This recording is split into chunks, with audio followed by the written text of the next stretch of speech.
तो सच में मानकर वर्धमान का एक बहुत ही महत्वपूर्ण क्षेत्र है और मानकर के लिए हम क्या क्या कर सकते हैं अपनी तरफ से कोई कमी नहीं छोड़ेंगे। आप लोग की सेवा में सदैव रहेंगे। मंगलवार गलसी 1 ब्लकेर मानकरे शुरू हलो 21तम विद्यासागर मेला।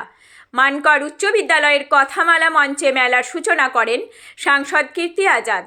उपस्थित छिलेन चलच्चित्र अभिनेत्री तथा विधायिका सायन्तिका बंदोपाध्याय, विधायक नेपाल चंद्र घड़ुई, परिवेशविद और समाजसेवी अमिताभ बंदोपाध्याय।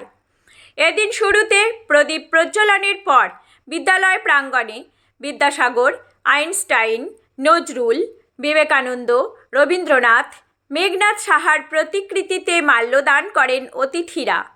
सांसदके काछे पेये एलाकार बासिन्दारा मानकर हासपातालेर बेहाल दशा और एक्स रे मेशिन दीर्घदिन धरे खाराप सेई कथा तुले धरें। मेला कमिटिर सूत्रे जाना जाए 2003 साले बंगीय साक्षरता प्रसार समिति मानकरे विद्यासागर मेला अनुष्ठित करे। 2004 साल থেকে স্থানীয় বাসিন্দারা ঠিক করেন এই মেলা চালিয়ে যাবেন। প্রত্যেক বছর ডিসেম্বর মাসের শেষের দিকে মেলা শুরু হয়। মেলা দুটি প্রাঙ্গণে বিভক্ত। উচ্চ বিদ্যালয় চত্বরে মেলাকে কেন্দ্র করে বই মেলার আয়োজন করা হয়েছে। উচ্চ বিদ্যালয়ের বাইরে বসেছে বিকিকিনির দোকান। বিদ্যালয় চত্বরে বসছে 20টি স্টল, সেখানে বই থাকবে। বাইরে কয়েকশো স্টল থাকছে। বিদ্যাসাগর মেলা কমিটির পক্ষে দীপঙ্কর চক্রবর্তী বলেন 30শে ডিসেম্বর পর্যন্ত মেলা চলবে। মানকর থেকে নিজস্ব প্রতিনিধি রিপোর্ট, সুখবর টিভি। আস্তে আস্তে বলছি, ভালো বলছি না। এই স্থানে আমি খুব ভালো বাংলা বলবো, ওখানে আমি হিন্দি বলবো, ঠিক আছে? হ্যাঁ, हिंदी में ठीक है ना, चलेगा?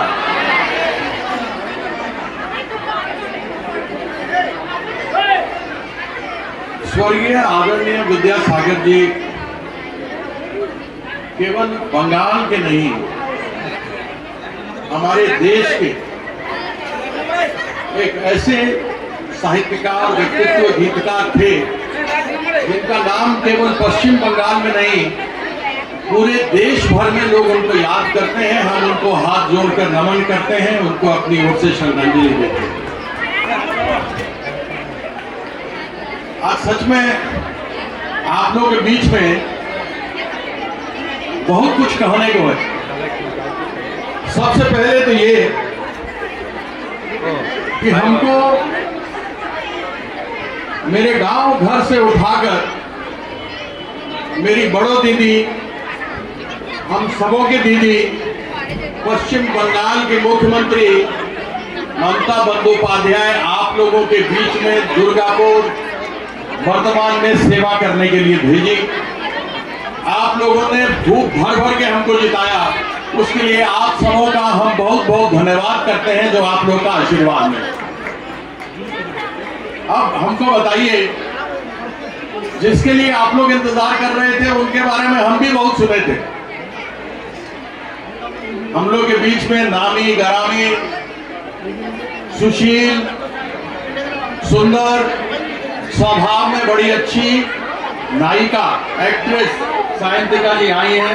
उनका हम मानकर में बहुत सराहनीय आप लोग की तरफ से स्वागत करते हैं। अगर ऐसा पुस्तक मेला लगता था तो पुस्तक मेला में जाके पुस्तक खरीदता था, तब ये एंड्रॉइड फोन नहीं आया था जिस पर लोग देख देख करके अपना टाइम बिताता है।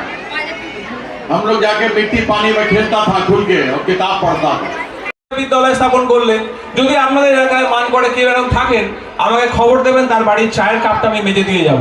তার কারণ আমরা জানি, আমরা যখন প্রতিষ্ঠিত হব শুধু আমাদেরটাই বুঝি, পরের কথা ভাবি না।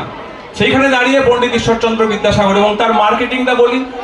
আপনারা সকলেই জানেন লাল ফিতে সাদা মোজা স্কুল ইউনিফর্ম গানটা জানেন, নচিকেতার গান। হ্যাঁ, লাল ফিতে সাদা মোজা হচ্ছে বেতুল স্কুলের ইউনিফর্ম। আর বেতুল স্কুলের বাসটাই নচিকেতার বাড়ির সামনে দিয়ে পাইপ পড়া দিয়ে মেয়েদের তুলে তুলে নিয়ে যেত।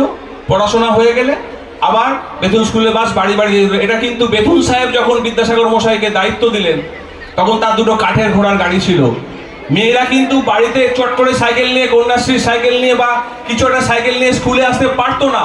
মেয়েদের বাড়ি থেকে বিদ্যালয়ে নিয়ে আসা হতো, আবার বাড়িতে পৌঁছে দেওয়া হতো, তবে তার শিক্ষা ব্যবস্থা ছিল। আর এই নচিকেতার গান যেটা বলছিলাম, লালফিতে সাদা মোজা, এই বেতুল স্কুলের ওই গাড়িটি কিন্তু ভবিষ্যতে দাঁড়ায়। কিন্তু সেই গাড়ির গায়ে উনি লিখে দিলেন, কন্যাপ্য এবং পালনীয়া শিক্ষণীয়তি যত্নত। কন্যা সন্তানকে কিন্তু সমান যত্ন সহকারে শিক্ষাদান জরুরি। তাই এই কন্যারা আছেন বলেই কিন্তু সমাজ চলছে। আর যদি মহিলারা না থাকতেন তাহলে সমাজ চলতো? তাহলে এইখানেই বলছি, এবার এই মহিলাদের যে দায়িত্ব আছে, আমি বিধায়িকাকে অনুরোধ করব, আমি মাননীয় সুজিত বসুর কাছে গেছি, শোভনদেব চট্টোপাধ্যায় মহাশয় জন্যে, এবং প্রথমেই আমি এখানে গুরুজনদের নমস্কার জানাবো, প্রণাম জানাবো। আমার আজকে উদ্বোধন অনুষ্ঠানে আমাদের মাননীয় সাংসদ প্রাক্তন বিশ্বকাপার কীর্তিজা আজাদ, উনি প্রদীপ প্রজ্বলনের মাধ্যমে আজকে মেলার উদ্বোধন করলেন। তার সাথে ছিল চলচ্চিত্র অভিনেত্রী সায়ন্তিকা ব্যানার্জি, আমাদের সব থেকে পরম প্রাপ্তি পণ্ডিত ঈশ্বরচন্দ্র বিদ্যাসাগরের বংশধর অমিতাভ বন্দ্যোপাধ্যায়। তার সাথে আমাদের এমএলএ ছিলেন, মানকড় কলেজের প্রিন্সিপাল ছিলেন, তাছাড়া বিশিষ্ট গুণীজন ছিলেন। এইভাবে আমরা উদ্বোধনী অনুষ্ঠান কমপ্লিট করলাম। হ্যাঁ, বইমেলা আমাদের চত্বরেই হয়। আমরা সবাইকে ওই জন্য প্রথম আমার বক্তব্যেই আমি বলে দিলাম যে প্রত্যেকে রিকোয়েস্ট করলাম বই কিনুন। অন্তত বইমেলাতে একটা করেও যদি প্রত্যেকে বই কেনে, এদেরও বিক্রি বাটা হয়, মানুষের বাড়িতে শিক্ষার অগ্রগতিটা হয়। কারণ এখন তো আমরা সবাই মোবাইলে বুঁদে গেছি, মোবাইলের নেশায় বুঁদ হয়ে গেছে আমরা। এই জায়গা থেকে আমাদের এটা একটা ক্ষুদ্রতম প্রচেষ্টা, যে কারণে শত কষ্ট করেও আমাদের বইমেলা করি আমরা। ওদেরকে আমাদেরকে বিভিন্নভাবে বুঝিয়ে আনতে হয়। আমরা স্টলের কোনো ভাড়া নিই না, আমরা বিভিন্ন দরজায় দরজায় গিয়ে মানে প্র্যাকটিক্যালি ভিক্ষা চেয়ে এই এত বড় প্রোগ্রামটা আমরা করি। মেলা চলবে 24 থেকে 30শে ডিসেম্বর পর্যন্ত।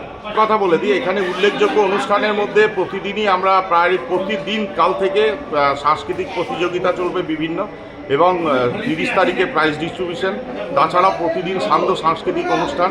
এবারে উল্লেখযোগ্য আর্টিস্টদের মধ্যে, সিঙ্গারদের মধ্যে থাকছে ইন্ডিয়ান আইডলের ফাইনালিস্ট মনীষা কর্মকার, 2000 বোধহয়, সম্ভবত আমি সালটা বলতে পারবো না, একটা সময় রানার্স আপ প্রীতম কুমার সারেগামাপা, আর একটা সময় ফাইনালিস্ট তানিয়া মুখার্জি 30 তারিখ। অনিমেষ ব্যানার্জি, আমি এই মেলা কমিটির সম্পাদক।